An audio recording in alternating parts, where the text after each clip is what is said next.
ഇവിടെ ഇന്ന് ധനകാര്യമന്ത്രി പറഞ്ഞു 57,000 കോടി കേന്ദ്രത്തിൽ നിന്ന് കിട്ടാനുണ്ടെന്ന്. വേറൊരു എം എൽ എ പ്രശംസിച്ചപ്പോൾ 61,000 കോടി കിട്ടാനുണ്ടെന്ന്. ഇവിടെ ധനകാര്യമന്ത്രി 7-ാം മാസത്തിൽ ജൂൺ ജൂലൈ കേന്ദ്ര ധനകാര്യമന്ത്രിക്ക് അയച്ച ഒരു കത്തിൽ പറഞ്ഞിരിക്കുന്നത് 32,000 കോടി രൂപ കിട്ടാനുണ്ടെന്നാണ്. അതിൽ റവന്യൂ ഡെഫിസിറ്റ് ഗ്രാൻറ്റും GST കോമ്പൻസേഷനും അതുപോലെ ബോറോ ലിമിറ്റിന്റെ ഇതും അത് കഴിഞ്ഞാൽ യഥാർത്ഥത്തിൽ കിട്ടേണ്ട പൈസ എന്ന് പറയുന്നത് 3,600 കോടിയായിരുന്നു. പിന്നീട് അതിൽ നിന്ന് 500 കോടി പെൻഷന്റെ പൈസ കിട്ടി. പ്രധാനമന്ത്രിക്ക് ഈ സംസ്ഥാനത്തെ ധനകാര്യമന്ത്രി 7-ാം മാസത്തിൽ അയച്ച കത്ത് വായിച്ചാൽ കേന്ദ്രത്തിൽ നിന്ന് കേന്ദ്രം തടഞ്ഞു വച്ചിരിക്കുന്ന പണം 3,100 കോടി രൂപ മാത്രമാണ്. നിങ്ങൾ കൊടുത്തിരിക്കുന്ന കത്ത്.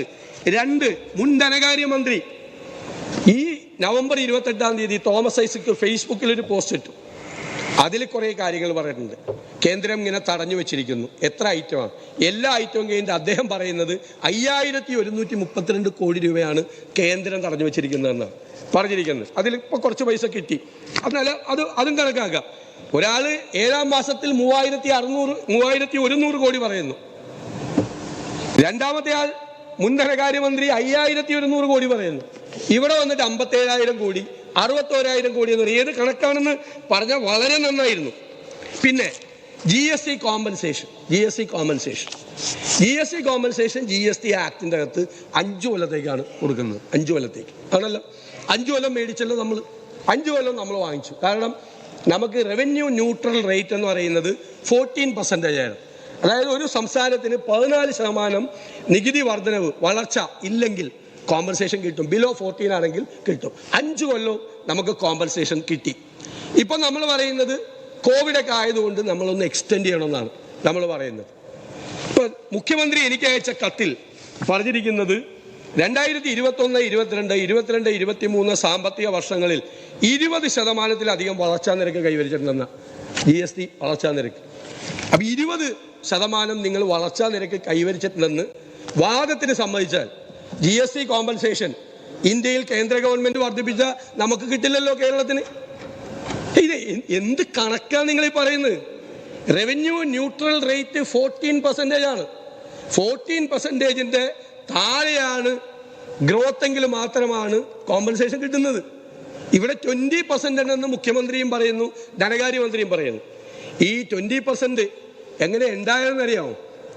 20% കണക്കെത്രയാണെന്നറിയാം. 2017-18 3% മാത്രമേ വളർച്ച ഉണ്ടായിരുന്നുള്ളൂ. 19-20 ആയപ്പോഴേക്കും -4.9 ആയി. അടുത്ത വർഷമായപ്പോഴേക്കും -0.3 ആയി.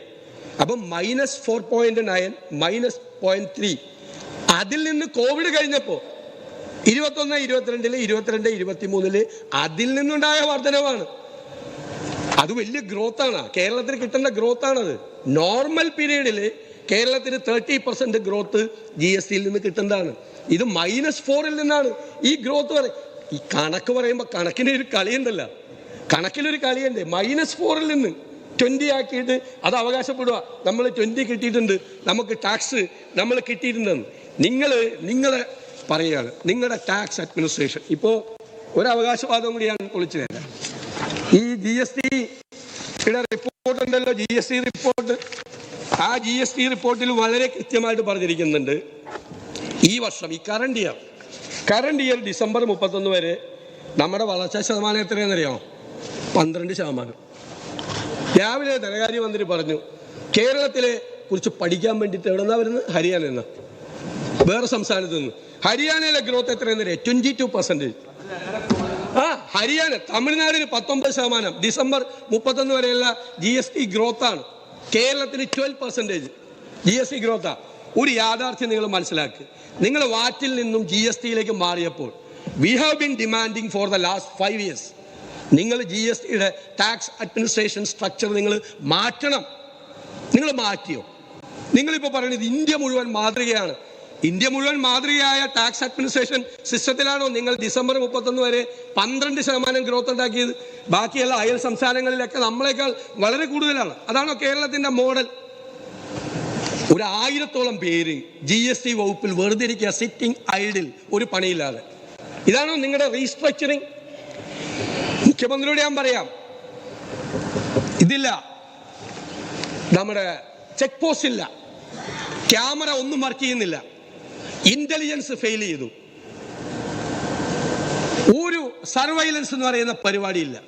ഇന്ന് കേരളത്തിൽ ഏത് സാധനവും മറ്റ് സംസ്ഥാനങ്ങളിൽ നിന്ന് കൊണ്ടുവന്ന് നികുതി കൊടുക്കാതെ വിൽക്കാൻ പറ്റുന്ന നികുതി വെട്ടിപ്പുകാരുടെ പറുദീസയാണ് Keralam. മനസ്സിലായിക്കോ?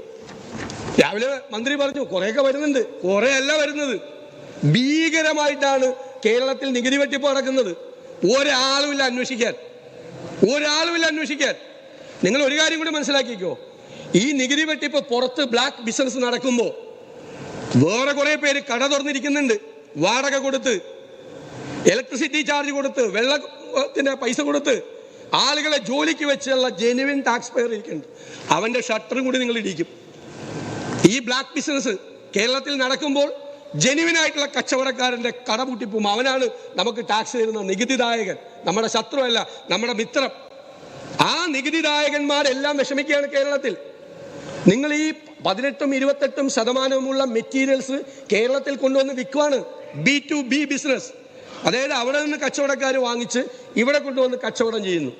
B2C business, individuals 5000 square feet വീട് വെക്കണം, 5000 സ്ക്വയർ ഫീറ്റ് ടൈൽസ് വാങ്ങി ഇവിടെ കൊണ്ടുവരുന്നു, എന്നിട്ട് അങ്ങ് വയ്ക്കുകയാണ്, ടാക്സ് കൊടുക്കുന്നില്ല. ഇത്രമാത്രം ടാക്സ് വെട്ടിപ്പ് സാർ കേരളത്തിന്റെ ചരിത്രത്തിൽ ഒരു കാലത്തും ഉണ്ടായിട്ടില്ല. എനിക്ക് കുറച്ച് സമയം കൂടി വേണം സാർ. ഒരു കാലഘട്ടത്തിൽ ഉണ്ടായിട്ടില്ല ഇത്രമാത്രം ടാക്സ് വെട്ടിപ്പ്. ഞങ്ങൾ സ്വർണത്തെ കുറിച്ച് പറഞ്ഞു, എത്ര പ്രാവശ്യമായി ഇവിടെ ഞങ്ങൾ സ്വർണത്തെ പറ്റി പറയുന്നു. സ്വർണത്തെ പറ്റി പറഞ്ഞിട്ട് എന്തെങ്കിലും നടപടി സ്വർണത്തിന്റെ കാര്യത്തിൽ എടുക്കാൻ സർക്കാർ ഏതെങ്കിലും തരത്തിൽ തയ്യാറായോ എന്നാണ് നമ്മുടെ ചോദ്യം.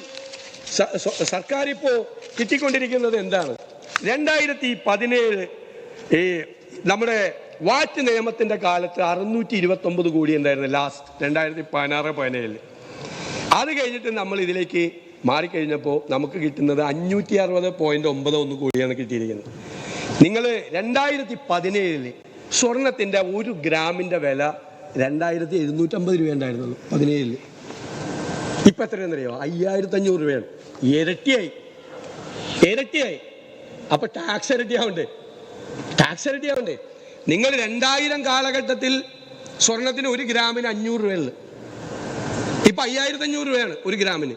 11% വർദ്ധിച്ചു. പണിക്കൂലിയൊക്കെ ആകുമ്പോഴേക്കും ഒരു പവന് 50,000 രൂപ, 12% വർദ്ധിച്ചു. എന്നിട്ട് ഈ 500 രൂപ ഗ്രാമിന് സ്വർണം ഉണ്ടായിരുന്ന കാലത്തെ അതേ നികുതി വരുമാനമാണ് സംസ്ഥാനത്തിന് കിട്ടുന്നത്. നിങ്ങൾ എന്ത് ചെയ്തു? നിങ്ങൾ സ്വർണത്തിൽ നിന്ന് നികുതി പിരിക്കാൻ, ഇന്ത്യയിൽ ഏറ്റവും കൂടുതൽ സ്വർണം വിൽക്കുന്ന സ്ഥലം കേരളമാണ്. ഇന്ത്യയിൽ ഇമ്പോർട്ട് ചെയ്യുന്ന ഗോൾഡിന്റെ 28% കേരളത്തിലാണ് വിൽക്കുന്നത്.